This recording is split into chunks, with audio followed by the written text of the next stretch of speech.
Hi, I'm Rocket. Welcome to another Whiteboarding with Rocket. In this session, I'm going to talk about the January setup at Airship, specifically the Zoom and record workflows.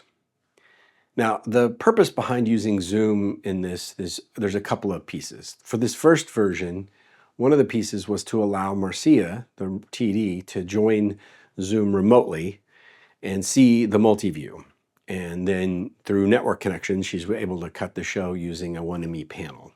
You take a look at the network setup if you want to, the network video setup if you want to see how that worked. That's part of it. And the other part of it is for people to join the Zoom and have there be enough video feeds sent from the studio into Zoom that people can use different tools like Zoom ISO, vMix, Mimo Live, and pull down and potentially even cut the show along with Marcia or record the show and then play that back so they could record it and make their own. So a lot of different things we were trying out here, and that worked out really well. There was a handful of things that we want to improve, and I'll cover those in the RFI and gaps. So that's the purpose behind Zoom. Now the idea for the recording is we want to capture as high a quality as we can at the source in the cameras. We also want to record as many local ISO feeds as we can, video feeds. And then we want to record the program feed in a high quality. And the idea is if I'm a band and I've come in and I've set up and I've done a record, I would love to be able to walk out of there or within 24 hours, get a rough mix that I can use to post on social media and cut up and do some other things where the super highest quality is not as necessary. And if I've got an amazing TD like Marcia calling the show, and I've got good cameras, and I've got a good audio chain that Elad provides, I have a high confidence that if I delivered you a ProRes 444 1080p 60 frames per second video, you could take that, turn it into some TikTok, turn it into some Reels, put it out on the different social medias pretty quickly. And I think that's a high value, and that's one of the big values that we're trying to plumb for Airship in that studio. So that's the record side of things. I'll point out where we had those record points in this. There were definitely some gaps that we're going to cover for the next show. But from a Zoom standpoint, the first thing is from the studio itself, we have the different cameras. And those are all flowing into an ATEM Constellation 2ME. And the Constellation 2ME has 20 inputs and 12 outputs. It turns out that the 12 outputs become the limiting factor, especially when you're trying to do a lot of things like send a bunch of feeds to Zoom and record those at the same time. So we have some plans on upgrading that, but let's keep going. So as these come in to the ATEM, they've got several destinations. So we have the lobby, so we have a kind of a monitor in the lobby to see what's going on in the studio, especially during things like tracking and for the folks that are doing operations from the lobby or the green room, whatever you want to call this, we can see what's going on in the room. We want to send a feedback we sent a feedback to the room so people could see what's going on there. We have a little station set up, and you could go there and see the different camera views if you needed to. And then we have a hyperdeck that is recording that high quality feed, and it's getting the program. We then have outputs going to Zoom rooms. Now we have 8 total outputs going to Zoom rooms through various means. 4 of them go to each Zoom room. So for this show, we had 2 Zoom rooms. We had a DeckLink Duo 2, which has 4 SDI input outputs. In this case, they were all set to input coming from the output of the ATEM. And then that Zoom room would connect into Zoom and send all the video feeds. And if I joined the Zoom, I could pick which video feed I wanted to pin or wanted to do things with. So I could just see all the different video feeds. Now, because of the limited number of outputs from the ATEM, we had access to a video hub 10 by 10. This saved the day for this. And we took 4 of the ATEM outputs and we routed them out to the Decklink Duo 2 and to the SDI ISO. Now this SDI ISO, this ATEM SDI ISO, it has 4 ISO record feeds, and that turned out to be a thing that we need to deal with going forward, and we'll talk about that in a minute. We need another 8. So one of the things that happened kind of late in the setup is we realized that we needed a 9th output to Zoom, and so we hooked up an Ultra Studio Record adapter, connected that to a Mac Mini M1, the Command and Control Mac Mini, and launched Zoom and had it connect and send out one of the cameras. There were some things about that we think may have caused some bumpiness, so we're going to look at replacing this with a Zoom room so we get a full 12 video feeds that can get sent out to Zoom if needed. In the Zoom meeting, what would happen, and then Marcia, so let's talk about Marcia before we get there. So she had connected into Zoom, and she took Multiview 1 and pinned it on her screen. Multiview 1 had preview program and then the camera feeds right beneath it. So that was a pretty good view for her, and she was able to call the show seeing that. Maybe some softness that happened there, some resolution bumpiness, and that was due to some other things in the chain. So we are thinking about different options for sending her high quality audio and video, and we'll figure that out. I'll talk more about that as we begin to prepare for the next show. Then there were a whole bunch of people in the community that connected in using their systems for Mimo Live, Zoom ISO, vMix, etc. At the studio here, I have a Zoom ISO system that has 2 Decklink Duos connected to it, so I've got a total of 8 outputs. So I joined the meeting and I took 8 of those outputs and I sent them to a SDI Extreme ISO, and so I had 8 recordings locally here. There were others that did something similar. I believe even Andy hooked into vMix directly through the vMix Zoom integration, mapped all the cameras and video feeds to different places, and cut the show along with Marcia. That's pretty freaking cool, I've got to admit.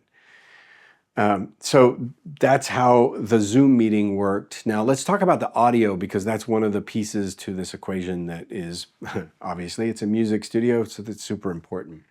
So the live audio mix Elad was doing on Pro Tools, with all the microphones and instruments going through some really very high-end connections into that system.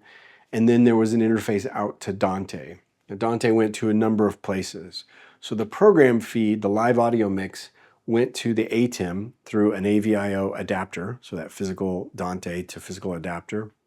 We connected it there. And then we sent the live video feed to one of the Zoom rooms.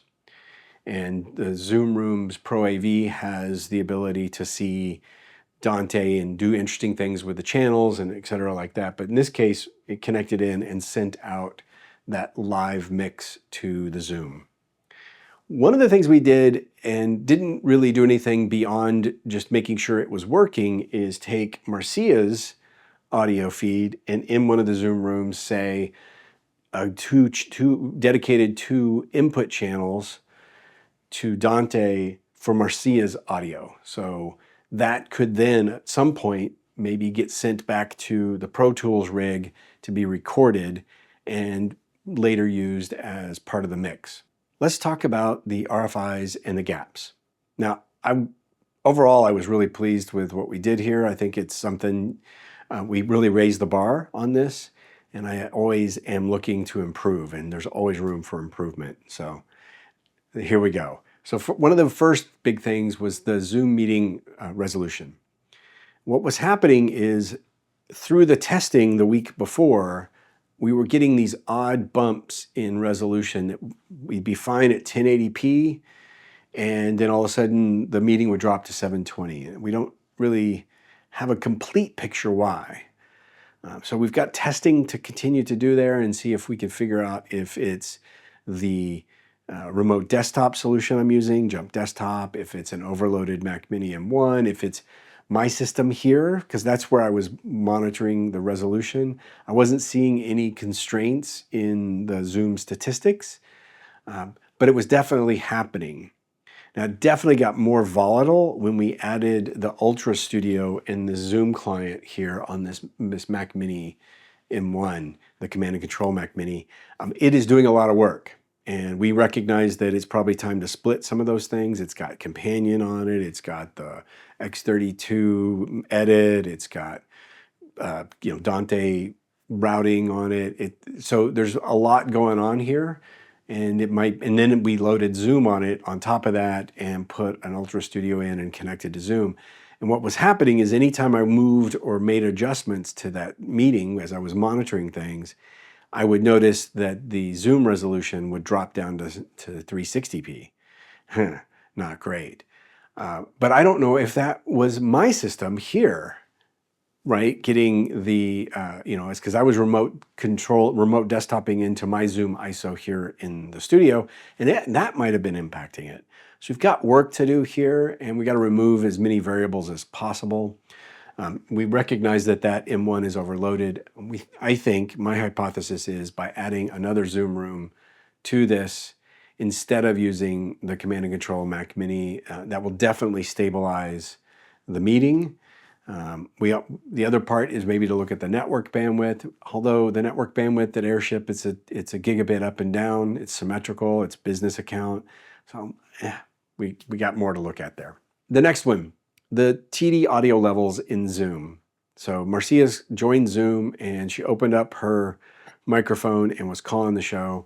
The challenge was that her calling the show was coming in at the same level as the live mix. And so if you just joined to listen in, it was hard to hear. It was hard to understand what was going on. It was hard to pick out the music from the calling. But if you had something like a vMix and you connected in using Zoom's native tools, you could adjust her audio. You could bring her up and the live mix down because you had independent audio feeds. So that was one way to do it. But what we want to do is figure out a way to have it where her calling the show in Zoom is clear and you get some of the live audio mix. Now, whether that's we want to reduce the levels of the live audio through this, or we want to figure out a way to do ducking, it's to be determined. There's a lot of different options here, and we want to look for the one that is the least amount of cognitive load.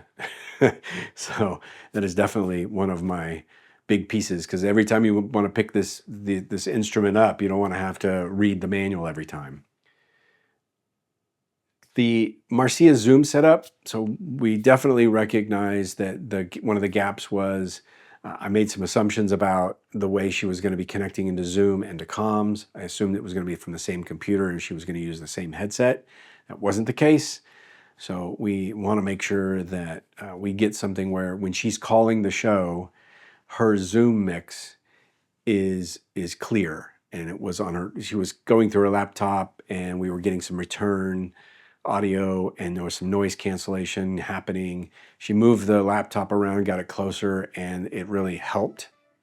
And the last one here is the non-optimal output counts from the ATEM.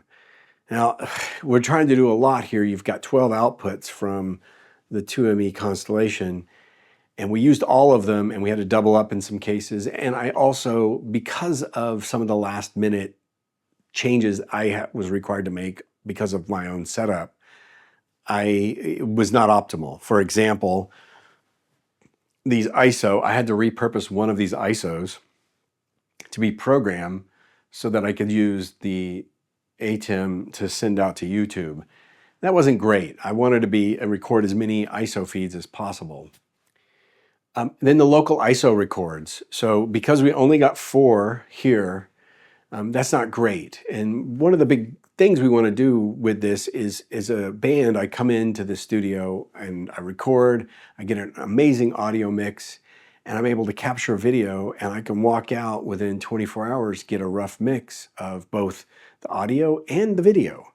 And then I can quickly turn that into assets that I can put on social media or other things and not have to wait for a lengthy post process right? You definitely want to have a good post process because you want the highest quality.